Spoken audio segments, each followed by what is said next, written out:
हम बात करते हैं कि भाई अंग्रेज आए, अंग्रेजों ने ये अत्याचार किया, अंग्रेजों ने ये बदलाव लाए, अंग्रेजों के आने से हमारी इंडिया में ये चीजें हुई, है ना। जो डेवलपमेंट या मॉडर्निटी की हम बात करते हैं, हम बोलते हैं हमारे इंडिया का जो हाल है ना, जो इंडिया को लूटा गया तो अंग्रेजों ने किया। सो बेसिकली ये अंग्रेज यानी ब्रिटिशर्स यानी यूरोपियंस कहाँ से आए, कौन थे, क्या यही आए थे या इससे पहले और भी अदर यूरोपियंस आए हुए थे, ये सारी चीजें हम इस चैप्टर में पढ़ने वाले, जिसका नाम है the colonial era in India. और ये जो चैप्टर है हम विद इन 15 मिनट्स, कोशिश यही रहेगी शॉर्ट से शॉर्टेस्ट वे में जितना अच्छे समझा सकती हूँ मैं आपको समझाऊंगी। बेसिकली ये चैप्टर हमें बताता है कि कैसे अदर एशियन कंट्रीज को, हमारे इंडिया को कॉलोनी बनाया गया, ठीक है, उसमें अत्याचार किया गया, कॉलोनाइजेशन हुआ, चेंजेस हुए, बदलाव हुए, ठीक है। चाहे हम अपने नवाब्स की बात करें, राजा की बात करें, क्वींस की बात करें, आम जनता की बात करें, ट्राइबल ग्रुप की बात करें, पीजेंट्स की बात करें, हर किसी ने इनके द्वारा किए गए अत्याचारों को सहा है और उसके अगेंस्ट रिवोल्ट भी करा है। तो ये सारी चीजें हम समझने वाले हैं। सो मैं कोमल, आपकी फेवरेट असिस्टेंट एजुकेटर, आपका वेलकम करती हूँ आपकी favourite channel Unacademy Avengers class 6 to 10 में। तो स्टार्ट करते हैं फटाफट से, ओके। स्क्रीनशॉट लेते चलना है ना, स्क्रीनशॉट लेते चलना ताकि शॉर्टेस्ट से शॉर्टेस्ट फॉर्म में जो चीज मैं समझा रही हूँ आपको समझ में आए। द एज ऑफ कॉलोनिज्म, सबसे पहले हम समझेंगे कि कॉलोनिज्म है क्या, है ना। कॉलोनियलिज्म थोड़ा सा ऐसा वर्ड हो जाता है क्या, तो मीनिंग समझ लेते हैं। जैसे कि मैंने आपके इस तरीके से बनाया, colonialism practice where one country controls another region, setting up settlements and imposing political, economic and cultural system। ये क्या होता है, एक ऐसा सिस्टम होता है, क्या होता है, चलो कौन सा कलर सिलेक्ट करें, ब्लू ही ले लेते हैं, है ना।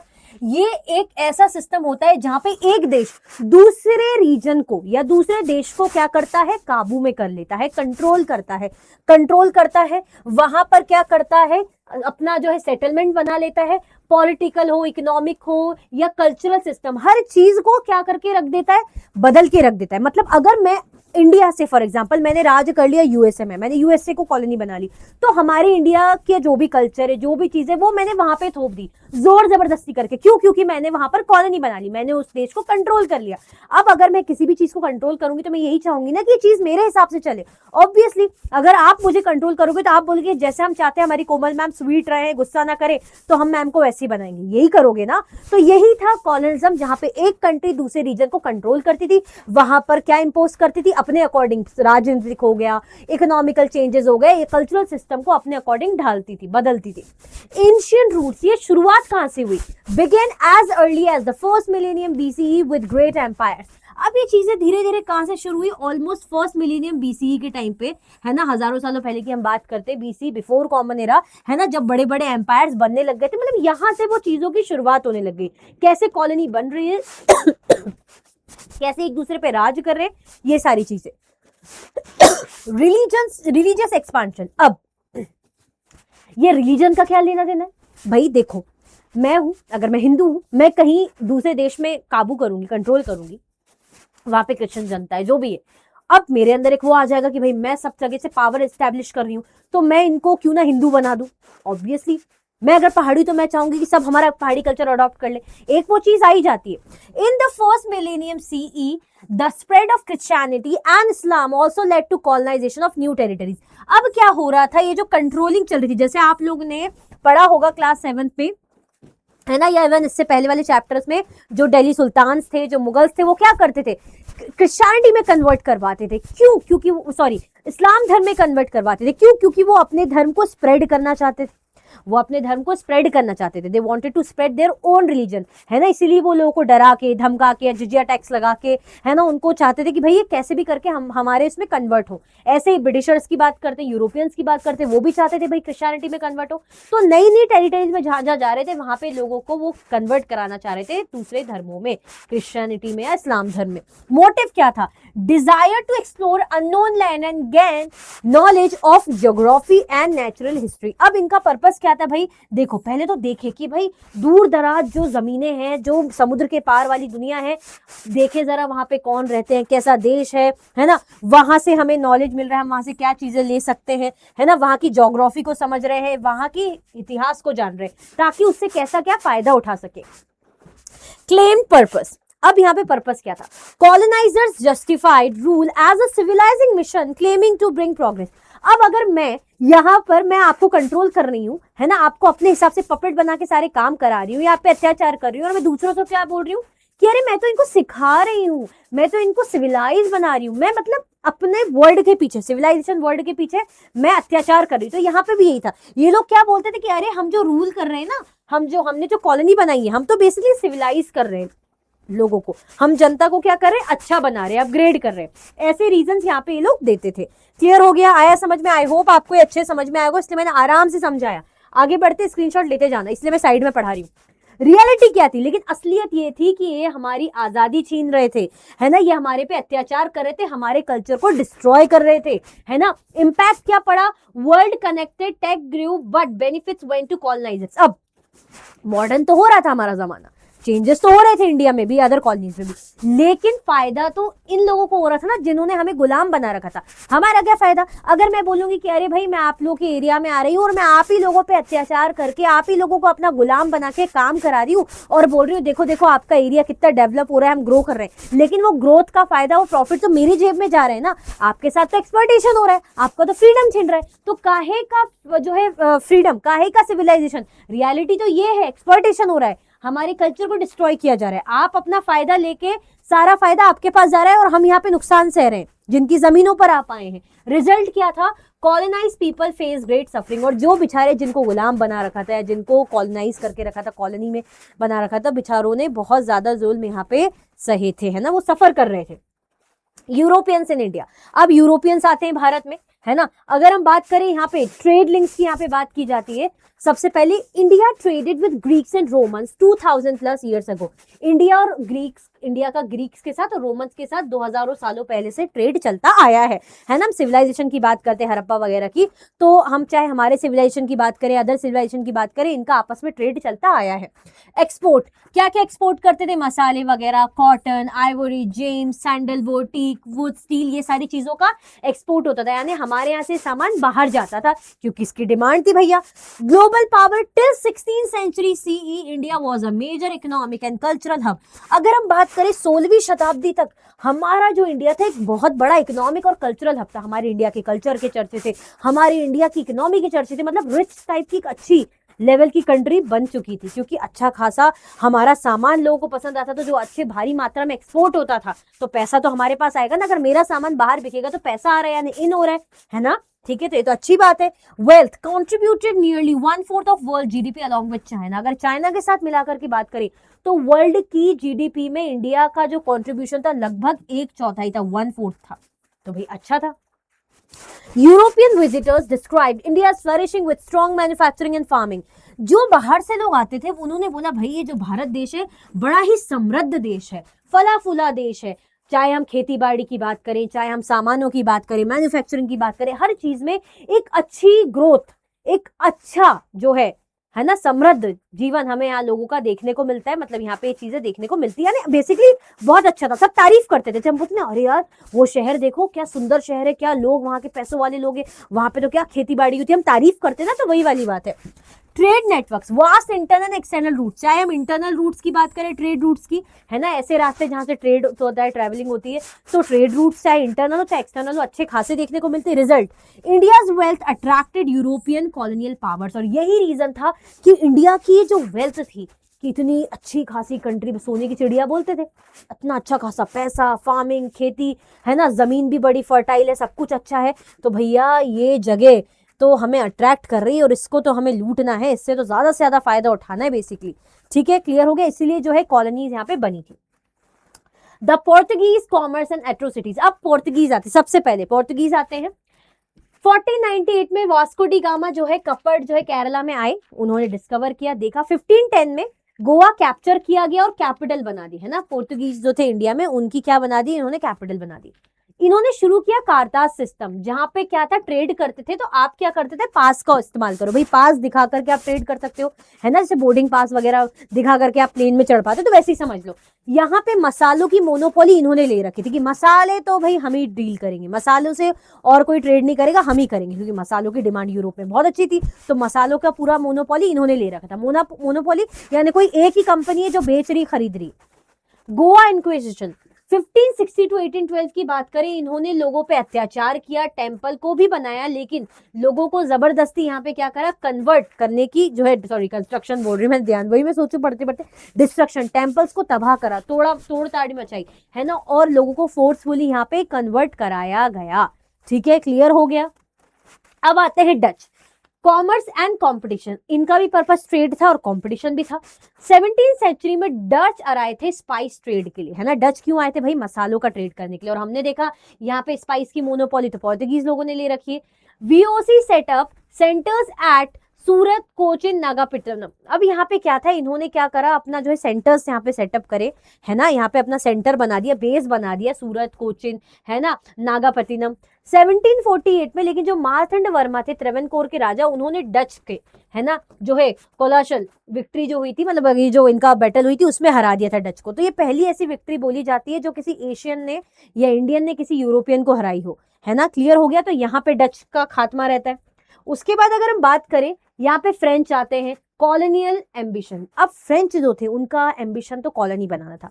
अभी तक हमने देखा ये पोर्तुगीज हो गए तो इनका भी कॉमर्स करने का जो है था, इन्होंने अत्याचार करा और ट्रेड पर्पस था। डच का भी यही था, ट्रेड करना, कंपटीशन वगैरह हो रहा था। फ्रेंच आए, इनका पर्पस था भाई कॉलोनी बनाना है, काबू करना है, अच्छे से ही जोर से लंबे समय तक हमें लोगों को काबू करके ज्यादा से ज्यादा फायदा उठाना है। 1668 में इनने पहला पोस्ट जो है सूरत में बनाया। 1674 में पौंडीचेरी को कैपिटल बना लिया। डुप्लेक्स जो थे ट्रेन सिपॉइस के साथ, उन्होंने रूलर्स का इस्तेमाल करा, काबू करके बैटल्स में हरा के, और रूलर्स को एज अ पपेट यूज करा, है ना। जैसे मैंने आपको हरा दिया और मैं बोलूंगी चलो अब मैं जैसा जैसा बोलूंगी वैसा वैसा करते जाओ। अब यहाँ पे हुई थी कार्नेटिक वॉर।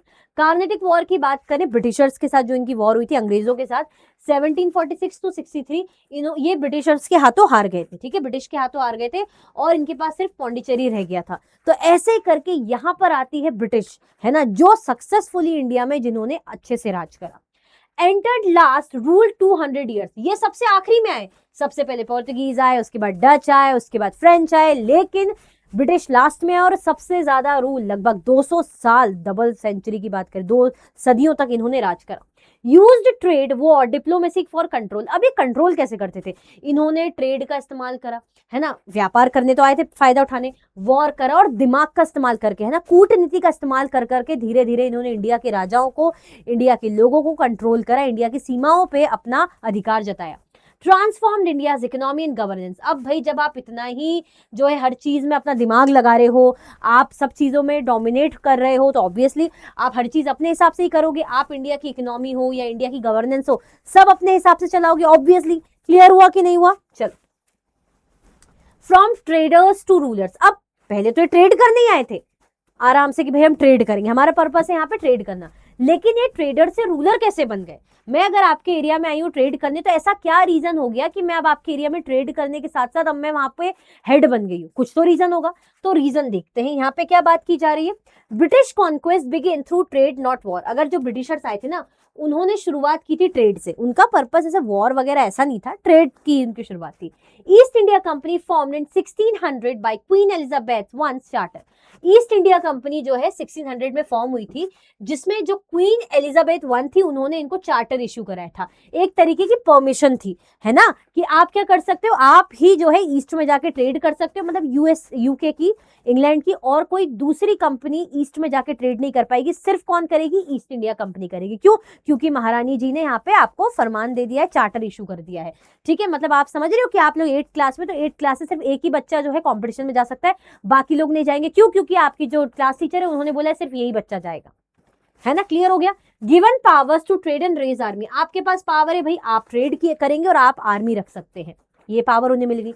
ये इंडिया आए, इन्होंने सूरत में अपना पोस्ट स्टैब्लिश करा, मद्रास में, बॉम्बे में, कैलकाटा में, है ना। राजाओं ने भी बोला ठीक है, हमें भी फायदा मिलता रहेगा, हमें भी लोग पे करते रहेंगे, आओ करो। जैसे मैं हूं, मैं बोलूंगी ठीक है, मेरे घर में आके, मेरे एरिया में जो मेरा एरिया है, आप वहां पे आके ट्रेड करो, दुकान खोल रहे हो, खोलो भाई, मेरे को भी रेंट देते रहना। Pose as traders gain local trust. अब यहाँ पे क्या था, ट्रेडर्स की तरह ही आए थे, अब आसपास की चीजों का फायदा उठाने लग गए, ट्रस्ट जीतने लग गए। Trade post became basis for British rule. अब इन्होंने इसको अपने रूल का बेस बना लिया। मतलब आप समझ रहे हो कि मैंने बोला कि भाई मैंने तो तुम्हें उंगली पकड़ाई है, तुमने तो हाथ ही पकड़ लिया, है ना। मैंने बोला कि कुछ दिन मेरे घर पे रह लो, आप तो अब हमेशा मेरे घर पे रहने लग गए फ्री में, है ना, उल्टा आप ऑर्डर और दे रहे हो कि खाने में ये बनेगा वो बनेगा, समझ रहे हो। तो ऐसे कर करके नवाब जो थे वो चिढ़ने लग गए कि भैया एक तो हमने इनको बोला आ जाओ आप बेस बना लो, मतलब आ रहे हो, परमिशन दी, ऊपर से हमारे सर पे चढ़ रहे हैं, हमारा तो कोई फायदा नहीं हो रहा, उल्टा ये अपना फायदा करे और हमारे सर पे चढ़ रहे, समझ रहे हो। तो ये चीजें होने लगी थी। क्लियर हो गया। तो पहले ट्रेड करने आए थे, वॉर करने नहीं आए थे। The strategy of divide and rule. अब इन्होंने बोला कि क्या हमको लगता है कि जो इंडिया के नवाब है या इंडिया के राजा है हमको रूल नहीं करने देंगे, तो हमको इनको अलग करना पड़ेगा, इनकी यूनिटी को तोड़ना पड़ेगा। इन्होंने ऐसा सोच लिया यहाँ पे। अब क्या होता है, British exploited rivalries between Indian rulers and communities. उन्होंने सोचा कि भाई हम क्या करें, ये जो दुश्मनी है बढ़ाते राजा और लोगों के बीच में, है ना, राजा और जनता के बीच में फूट डाल देते। मतलब अगर मैं हूं, मेरे स्टूडेंट है, कोई तीसरा आके क्या करेगा, मेरे स्टूडेंट्स को मेरे खिलाफ भड़का देगा या मेरे को मेरे स्टूडेंट्स के खिलाफ भड़का देगा और हम लोग आपस में लड़ लेंगे, फायदा उसको मिल जाएगा, समझ रहे हो, वही वाली चीज।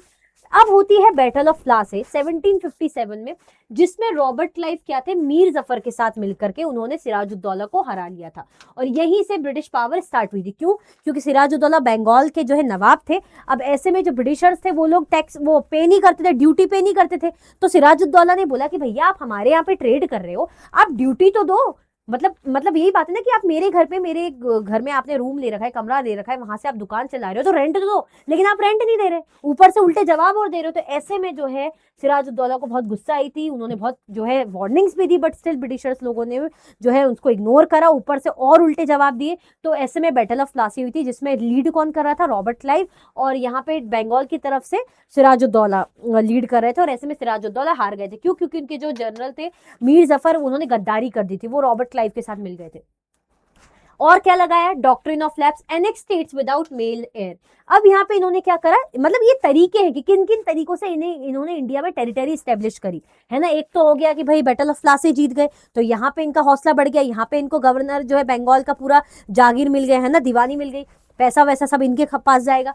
एक लगाया था इन्होंने doctrine of lapse. Doctrine of lapse में ये था कि भैया अगर आप जब तक राजा हो, है ना, जब तक आप मरते नहीं हो, राजा हो, और आपका अगर वारिस लड़का है तो वो टेरिटरी लड़के की होगी, आप ही की रहेगी। मतलब अगर आपका वारिस, आपका बच्चा कोई लड़की हुई, मतलब आपके घर में कोई लड़का है ही नहीं, वारिस ही नहीं हुआ, मेल एयर हुआ ही नहीं, और लड़की हुई, तो आपका राजपाट हमारा हो जाएगा।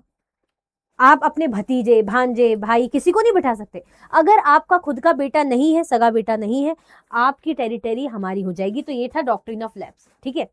सब्सिडायरी लाइंस लगा दिए थे इन्होंने 1798 में। Rulers kept British troops lost control. यहाँ पे जो है इन्होंने बोला कि आप लोग अपनी आर्मी नहीं रखेंगे, आपको प्रोटेक्शन हम प्रोवाइड करेंगे। मतलब आपको ब्रिटिशर्स, आपको जो है जब भी आप लोग वॉर बैटल करोगे, ब्रिटिशर्स आपको जो है आर्मी प्रोवाइड करेगी, तो फ्री में तो करेगी नहीं, आर्मी प्रोवाइड करने के बदले पैसे तो लेंगे। तो इन्होंने कहा हम आपको आर्मी प्रोवाइड करेंगे, लेकिन आपको पैसे देने पड़ेंगे या रेवेन्यू देना पड़ेगा, या उसके बदले नहीं दे पा रहे तो टेरिटरी देनी पड़ेगी, या तो पूरी या तो आधी, है ना। तो जो राजा दे पाता था ठीक, जो नहीं दे पाता था उसकी टेरिटरी भी लोग हासिल कर लेते थे।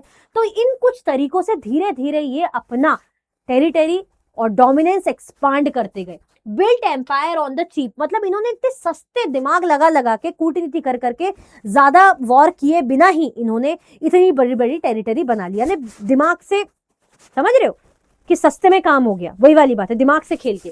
क्लियर हुआ बच्चा? चलो, from paradise to hell, devastating famines. अब यहाँ पे क्या बोला जा रहा है, after Plassey company got revenue rights in Bengal, Bihar, Orissa. मैंने अभी बोला था इनको रेवेन्यू राइट्स मिल गए थे, यानी जो भी पैसा है, लैंड वैंड इनका जो भी आ रहा है इनके खाते में जा रहा है ना। अब इनको क्या मिल गया भाई, क्लाइव ने बोल दिया कि भाई बंगाल, है ना, मतलब समझ रहे हो, तारीफ में पैराडीज की यही है जो भी है, मतलब यहाँ से अर्निंग हो रही है, तारीफ तो करेंगे।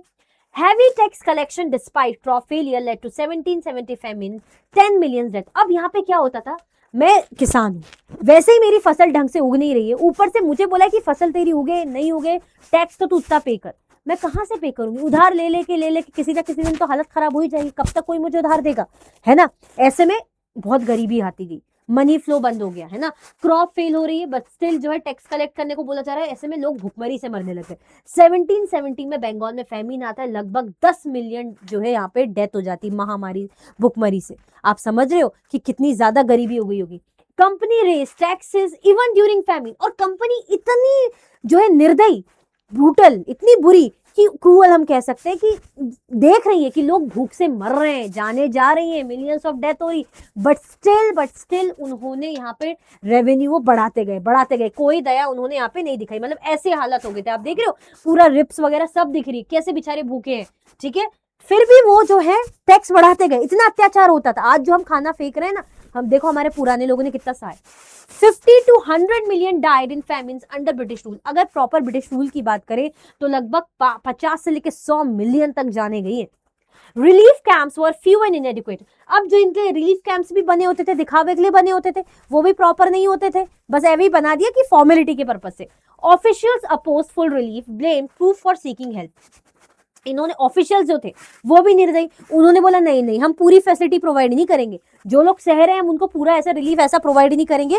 उन्होंने बोला कि नहीं नहीं भाई हम ऐसे इतनी हेल्प नहीं करेंगे। मतलब आप समझ रहे हो कि कितना ज्यादा भयानक अत्याचार यहाँ पे होने लग गया था। Okay, now changing landscapes. अब क्या होने लग गया था, decline of India's indigenous industry. अब कैसे कैसे इंडिया में बदलाव आ रहे थे। इंडिया की जो इंडिजीनियस इंडस्ट्रीज थी, मतलब जो इंडिया की इंडस्ट्री थी, कॉटन, टेक्सटाइल, सिल्क, स्पाइसेस की बात करें तो यहाँ पे वो डिक्लाइन होने लगी थी। मतलब आप समझ रहे हो कि अगर मैं यहाँ पे सब्जी भाजी उगा के अपने लोगों को बेच रही हूँ तो यहाँ पे मैं अपने लोगों को, मुझे मना कर दिया कि मैं नहीं बेचूंगी, ये लोग अपनी चीजें यहाँ पे इंडिया में बेचने लग गए थे, और वो भी ज्यादा से ज्यादा दामों में। तो यहाँ की इंडस्ट्रीज का तो नुकसान हो गया, और साथ में ये लोग महंगे दामों में बेच रहे थे, जनता अलग परेशान।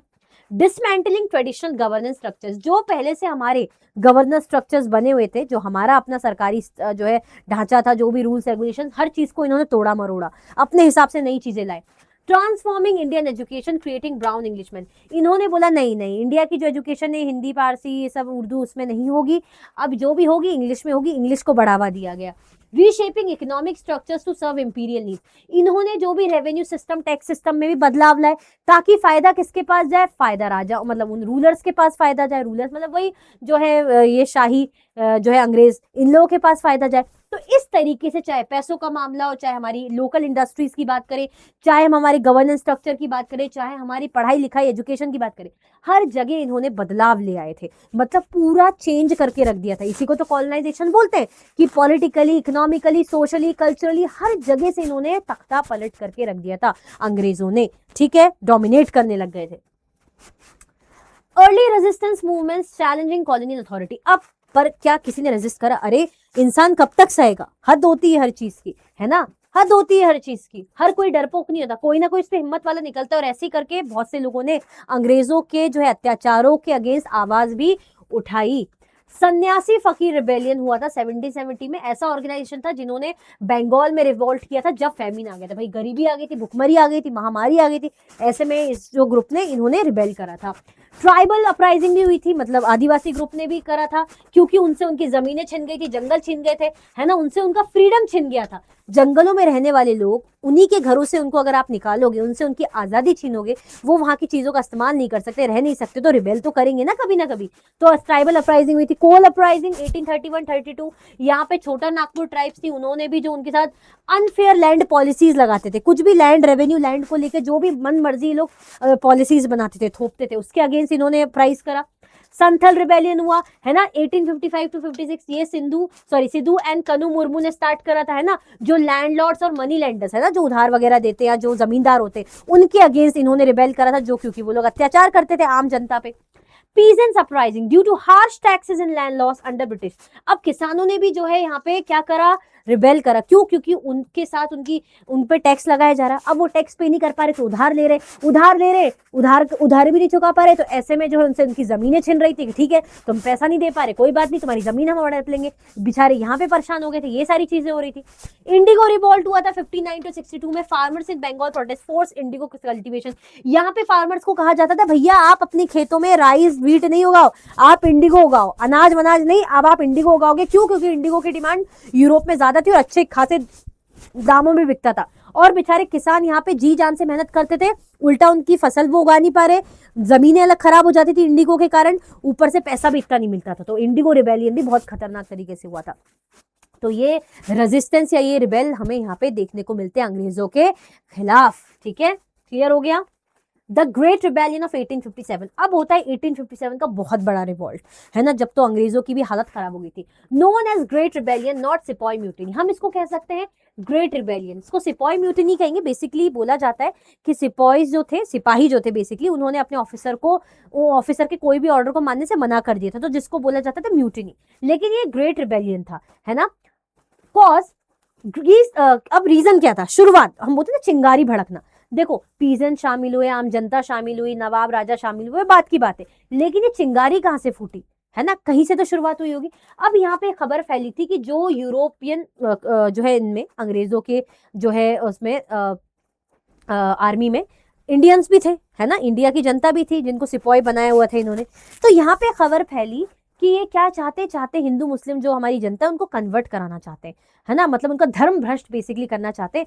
तो ये सुनने में आया कि जो कारतूस होती जिसको मुंह से लगा के वैसे यूज करते फिर चलाएंगे, तो कारतूस में या वो कार्ट्रिज में इन्होंने क्या लगा रखा है, जो है काऊ एंड पिग का, गाय और पिग का फैट लगा रखा है, चर्बी लगा रखी है। अब गाय हमारी माता होती है, पिग जो है इस्लाम धर्म वाले उन लोग के लिए वो बेकार है। तो ऐसे में तो दोनों के धर्मों पे इम्पैक्ट पड़ा, तो बात जब तक तब तक ठीक है, लेकिन जब बात धर्म पे आ जाए, किसी की आस्था पे आ जाए, किसी की चीज का मजाक उड़ाने पे आ जाए, तो गुस्सा तो आएगी। ऐसे में ये खबर फैल गई कि भैया ये कार्ट्रिज में काऊ एंड पिग फैट लगा रहे, तो बहुत सिपाही तो बहुत भयंकर चढ़ गए। मंगल पांडे ने रिवोल्ट करा बैरकपुर में, जो मेरठ से शुरू हुआ, दिल्ली तक फैला, कानपुर, लखनऊ, झांसी। यहाँ पे मंगल पांडे को तो फांसी लटका दी गई थी, फांसी भी लटका दिया गया था, लेकिन लोग चिढ़ चुके थे, सिपाही चिढ़ चुके थे, और ये बात बड़ी मेरठ से शुरू होते थे, दिल्ली, कानपुर, लखनऊ, झांसी, सब जगह धीरे धीरे रिवॉल्ट फैलता गया। बहादुर शाह जफर को इन्होंने बोला, भाई मुगल एम्परर थे, इन्होंने बोला भी यही है जो हमें कंसोलिडेट कर सकते, तो इनको अपना लीडर बना दिया। रानी लक्ष्मीबाई, नाना साहेब, तात्या टोपे, इन्होंने भी रिवॉल्ट में साथ दिया। British crushed it brutally, failed due to no unity.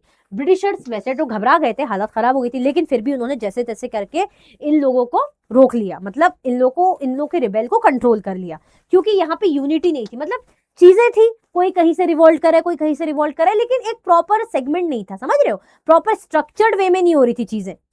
करा सबने काम, जैसे मैं बोलूंगी कि यार मैं तो कब से पढ़ रही हूँ इतने दिन से, लेकिन कोई बोलेगा पढ़ तो रही हो, लेकिन पढ़ क्या रही हो, पता भी है आ क्या रहा है, नोट्स बना रही हो, और मैं बोल रही नहीं मैं तो बस पढ़ रही हूँ, तो ऐसा भी पढ़ने का क्या फायदा, समझ आ रहा है। तो ऐसे ही हुआ कि यूनिटी नहीं थी लोगों के बीच में, तो कंफ्यूजन भी था।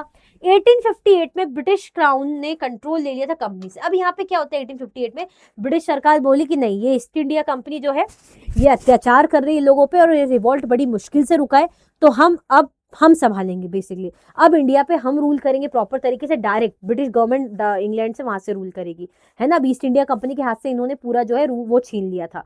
क्यों? क्योंकि उन्हें लग रहा था कि अगर लोगों ने ऐसे रिवॉल्ट करा, आगे कुछ भी करा, तो दिक्कत हो सकती है। Clear? The legacy of European colonialism in India. अब क्या लीगेसी की बात की जा रही है, कैसे कैसे क्या क्या चीजें रही। British rule aimed at exploitation not civilisation. अगर आप देखो इन्होंने स्टार्टिंग में क्या बोला था कि भैया हम तो सिविलाइजेशन करा रहे, हम तो क्या कर रहे हैं, लोगों को सिविलाइज बनाना चाहते हैं, लेकिन क्लियर दिख रहा है कि हमारे साथ तो अत्याचार हुआ है, प्रताड़ना हुई है, एक्सप्लॉयटेशन हुआ है। Indian face abuse, violence, economic loss. India के लोगों ने बहुत ज्यादा मारपीट झेली है, वायलेंस हुआ है, उनके साथ हिंसा हुई है, उनका नुकसान हुआ है, इकोनॉमिक लॉस, गरीबी देखी है। Colonial surveys documented India geography and culture. Even colony इनका जो सर्वे लोग करते थे उसमें इंडिया की ज्योग्राफी के बारे में, कल्चर के बारे में सब देखने को मिलता है। यूरोपियंस ने हमारे आर्ट, ज्वेल्स, मनुस्क्रिप्ट्स को भी चोरा है और अपने म्यूजियम में रखा है। हम बोलते ना कि यहाँ के म्यूजियम में, इंग्लैंड की म्यूजियम में हमारा ये चीजें मिल जाएंगी, सब चोरी करके ले गए। Sparked archaeology and heritage studies in India, है ना, यहाँ पे आर्कियोलॉजी स्टडी या हेरिटेज स्टडीज भी करी। Sanskrit text translated into European language. हमारे जो भी संस्कृत के टेक्स्ट थे उनको इन्होंने यूरोपियन भाषाओं में बदला। Influence European thinkers, writers and artist. ऐसे में क्या था, जो यूरोपियन थिंकर्स थे, राइटर्स थे, आर्टिस्ट थे, उन पर भी इम्पैक्ट पड़ा, क्योंकि उन्होंने जो है हमारे टेक्स्टों को अपनी भाषाओं में कन्वर्ट करा। Cultural exchange flowed both ways despite British domination. देखो ऐसा नहीं बोलेंगे कि ब्रिटिशर्स लोगों का ही इम्पैक्ट इंडिया में दिखता है, कुछ हमारी चीजों का असर भी उनपे हुआ। भाई 200 साल रहे हैं, कुछ हमारे कल्चर से भी उन पर इम्पैक्ट पड़ा होगा, उनकी लाइफस्टाइल, खान पान, बोलना, रीडिंग, जो भी चीजें हैं। तो यहाँ पे क्या बोले जा रहे हैं, कल्चर एक्सचेंज दोनों जगह हुआ है, भले ही डोमिनेशन ब्रिटिश का था। ठीक है, तो आई होप आपको इस चैप्टर बोल रही थी, इस चैप्टर का क्विक रिविजन ऑलमोस्ट हाँ 30 मिनट्स हो गए, बट स्टिल अच्छे से होना चाहिए था रिवीजन, जो कि मेरे हिसाब से बहुत ज़रूरी है। क्लैरिटी होनी चाहिए, तो अच्छे से आपको समझ में आया होगा। तो बच्चा आपको क्या करना है, बस ज़्यादा से ज़्यादा लाइक करो, ज़्यादा से ज़्यादा शेयर करो, है ना, और चैनल को सब्सक्राइब करना बिल्कुल मत भूलो। टीचर एफर्ट डालती है, स्लाइड्स बनाती, तो आई होप आपको अच्छा लगा हो। कमेंट करके ज़रूर बताओ। और साथ में अनअकैडमी के जो है बैचेस पे बढ़िया बढ़िया ऑफर चलते रहते हैं, ऑलमोस्ट 50-60% तक आपको डिस्काउंट मिलता है। तो आप मेरा कोड जो है KJ09 का यूज़ करके क्या कर सकते हैं, डिस्काउंट पा सकते हैं। इसी तरीके से हम मिलेंगे नेक्स्ट चैप्टर के ओपी रिविजन के साथ। Thank you so much for watching.